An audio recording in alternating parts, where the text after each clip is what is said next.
जय गुरु जी, शुक्राना गुरु जी। आज हम दिव्य आभा का चैप्टर 2 पढ़ने जा रहे हैं। श्रद्धा सुमन। ओम नमः शिवाय। शिव जी सदा साय। ओम नमः शिवाय। गुरु जी सदा साय। कांच के एक ऐसे गगनचुंबी पर्वत की कल्पना कीजिए जो दर्पण समान है। उसमें कोई दाग धब्बा या अन्य कोई निशान नहीं है। वह एकदम साफ स्वच्छ है और उसमें आदित्य प्रकाश का ओज है। अब इसके सामने आपको खड़ा कर दिया जाए, आप अपनी सांस रोक कर उस दर्पण को देख रहे हैं। यह आपके गुरुजी के प्रथम दर्शन होंगे।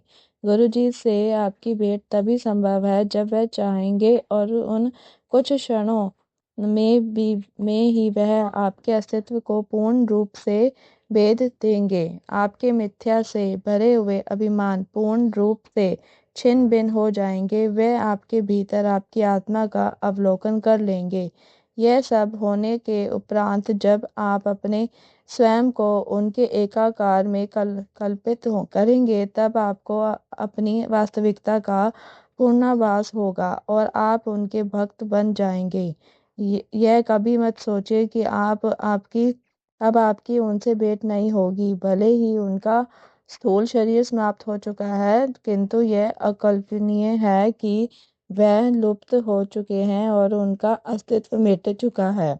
अभी तो उनके दर्शन अनेक बार होंगे, कई बार उनसे मिलन के अवसर आएंगे। गुरुजी अपने प्रिय शिष्यों को कहे गए वचन सदा निभाते रहेंगे। प्रेम की वह वचन जिनके साथ गुरुजी और उनके भक्त प्रलय तक एक साथ बंधे हुए हैं, परंतु इसका पूरा लाभ अर्जित करने के लिए हमें अपने स्व को समझना आवश्यक है। गुरु शब्द के दो अक्षर गु अंधकार का प्राय है और रू प्रकाश का। अतः अंधकार से ज्ञान रूपी प्रकाश की ओर ले जाने वाला गुरु कहलाया। हमारे देश की प्रथाओं के अनुसार गुरु को देव से भी उच्च वर्ग प्राप्त है। अध्यात्म की चरम सीमा पर प्राप्त होने वाले सच्चिदानंद को गुरु कृपा के बिना पाना असंभव है। गुरु के बिना आत्मा उस परम में लीन होकर परमात्मा का अंश कभी नहीं बन सकती है।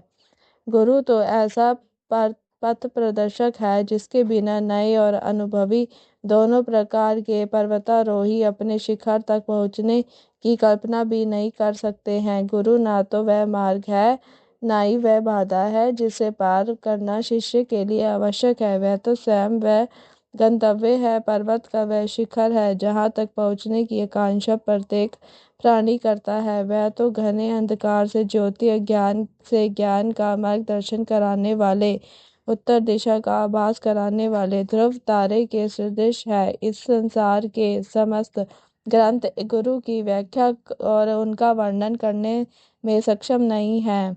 गुरु उस परम आनंद प्राप्ति का प्रशस्त मार्ग है। सतगुरु अर्थात हमारे आदरणीय गुरु जी वास्तव में वह दर्पण है जिसमें देखकर हम सर्वोच्च ज्ञान अर्जित कर सकते हैं। गुरु जी के सामने आपको उनसे विसर्जित होती अपूर्व तेजोमयी आभा का साक्षात्कार होता है। आपको अनुभव होगा कि चाह कर भी आप उनकी और अपनी दृष्टि बांध कर नहीं रख सकते हैं।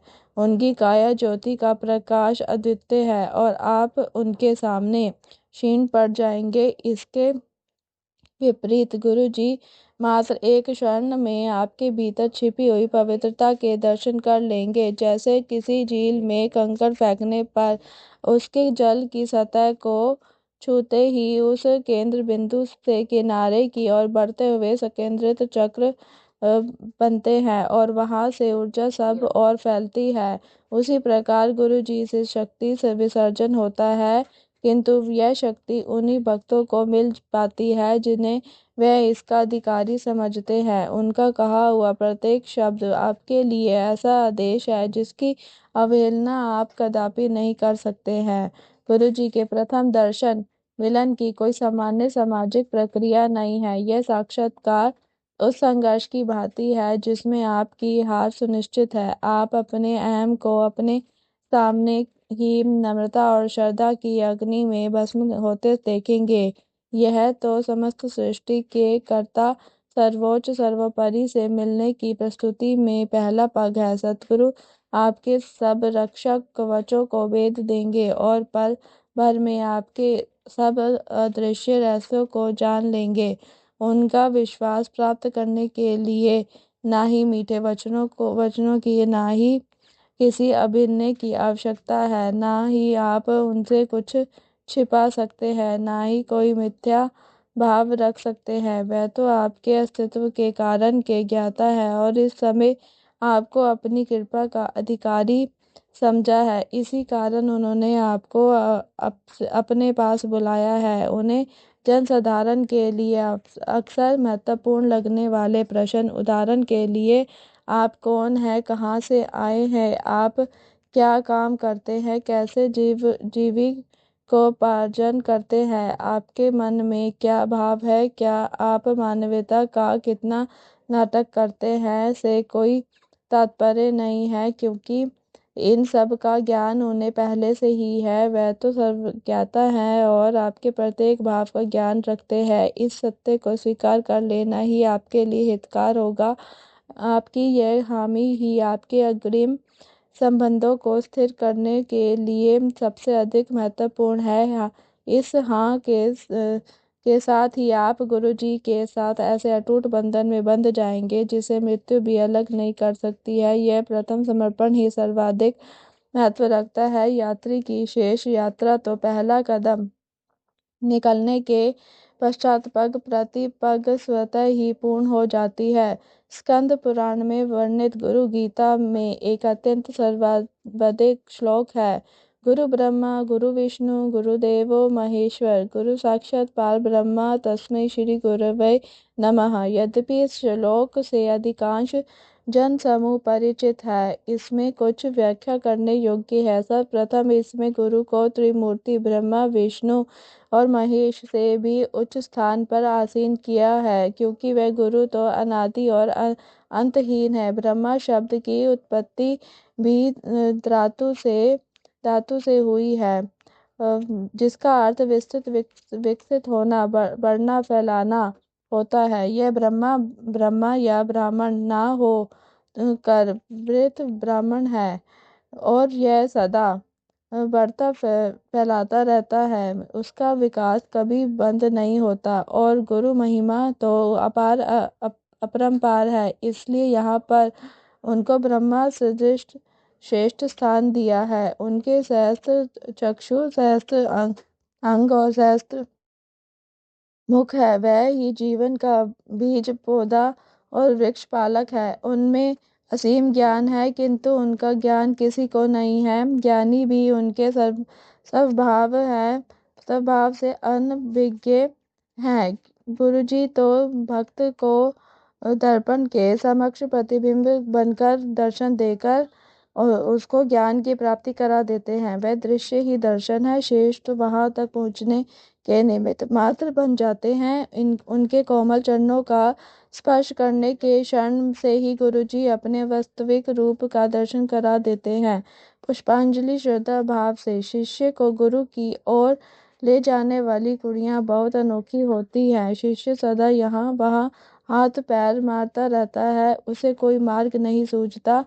वह स्वयं आगे बढ़ने में असमर्थ है, किंतु गुरु भौतिक रूप में उसके समक्ष ना होकर भी उसका मार्गदर्शन करते रहते हैं। गुरु इस प्रकार के पथ प्रदर्शक और गंतव्य दोनों ही हैं। ये कठिन पर्वतारोहण के समान है और गुरु पर विश्वास बनाए रख कर ही हम शिखर तक पहुंचने का सामर्थ्य प्राप्त कर सकते हैं।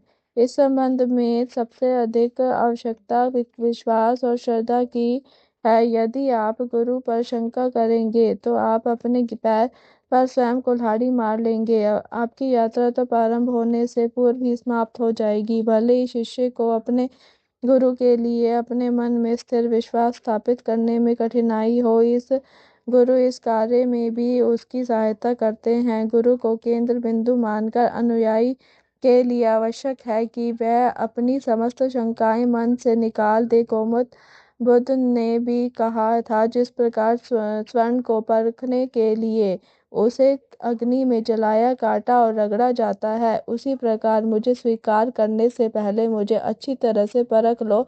मेरे लिए अपने मन में केवल आदर भाव रखकर मुझे स्वीकार करने की भूल ना करो। प्रारंभ में अपने गुरु स्वामी रामकृष्ण परमहंस के लिए भी युवा नरेंद्र स्वामी विवेकानंद के मन में ऐसा ही संशय का भाव था। उनके गुरु ने एक बार उन्हें बताया था कि धन के लिए उनके मन में कभी कोई भाव उत्पन्न नहीं होता है, अपितु वेदना होती है। एक रात उस युवा ने उनके सिरहाने के नीचे एक सिक्का छिपा दिया। उस पूरी रात उनके गुरु को नींद नहीं आई। विवेकानंद की इस छोटी सी परीक्षा ने उनके गुरु की सत्यता सिद्ध कर दी। संशय की समाप्ति पर शिष्य अपने गुरु के पास आदर भाव से जा सकता है। अपने आध्यात्मिक प्रशिक्षक के साथ उसके संबंध और प्रगाढ़ हो जाते हैं। वह न केवल जीवन भर मरणोपरांत भी गुरु के साथ निर्वाह करता है। ऐसे विश्वास और श्रद्धा की नींव पर ही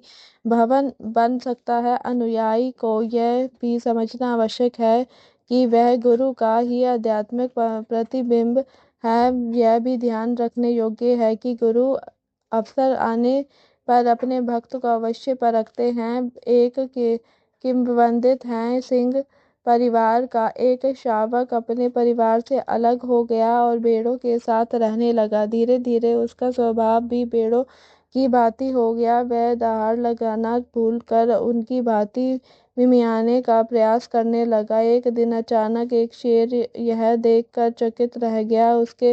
उसने शावक को पकड़कर झिंझोरा और दहाड़ कर बोला, तुम्हें क्या हुआ है? तुम भेड़ों की तरह व्यवहार क्यों कर रहे हो? उस शावक ने घबराते हुए उत्तर दिया कि उस शेर से अवश्य कोई भूल हुई है, वह तो वास्तव में एक भेड़ ही है। इस पर वह शेर उसे खींच कर एक झील के पास ले गया और वहां उसने उसे उसका और प्रतिबिंब दिखाया। तब जाकर उस शावक ने अपना वास्तविक रूप पहचाना। गुरु का कार्य भी कुछ इसी प्रकार का होकर सरल नहीं होता। वह तो उन कृत्रिम स्तंभों को ही उखाड़ कर फेंक देते हैं जिन्हें उनके अनुयायी ने अपने सांसारिक जीवन का आधार बनाया हुआ है, और उसे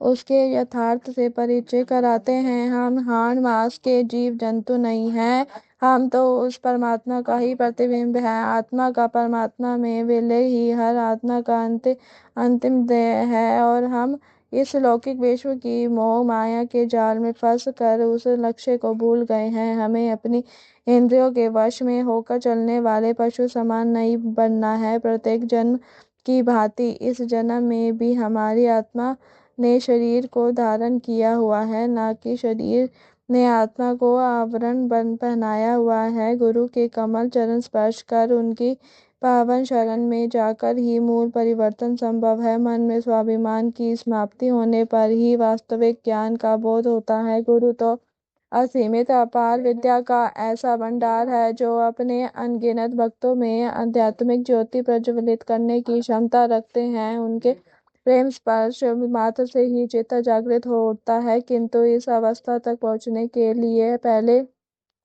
अनेक प्रबंध करने आवश्यक है। हम इस और अनेक पूर्व जन्मों को मनोवैज्ञानिक और कार्मिक बंधनों से जकड़े हुए हैं। मन पर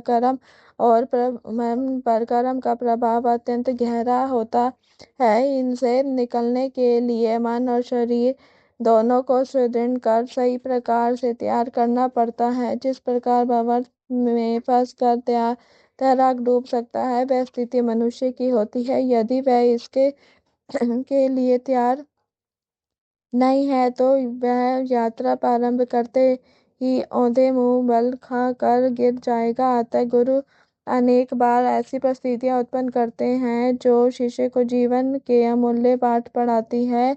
इस प्रकार अनुकूल प्रवृत्ति प्राप्त कर ही भक्त अपने गुरु को स्नेह शीश सहित अग्रसर होता है। जीवन में कोई भी बाधा आने पर गुरु की दया पूर्ण रूप से विदित होती है। अनेक अवसरों पर शिष्य के आत्मिक विकास की बाधा को दूर करने के लिए गुरु उसके कर्मों को अपने ऊपर आंतरित कर लेते हैं और इस प्रकार उसके वह कर्म फल नष्ट कर देते हैं। गुरु का अपने भक्तों के लिए व्यवहार तो इस प्रकार का है जैसे किसी विशाल बाधा को पार करने के लिए अभिभावक अपने छोटे बालक को अपने कंधों पर बैठा लेते हैं। ऐसे महान गुरु का हम किन शब्दों में धन्यवाद कर सकते हैं। हम तो अति साधारण मानव है जो उनकी दया कृपा और स्नेह शीश के बदले में केवल थोड़ी सी श्रद्धा सहित आदर भाव अर्पण कर सकते हैं और उनके आदेशों का पालन करने का प्रयास कर सकते हैं। तो भी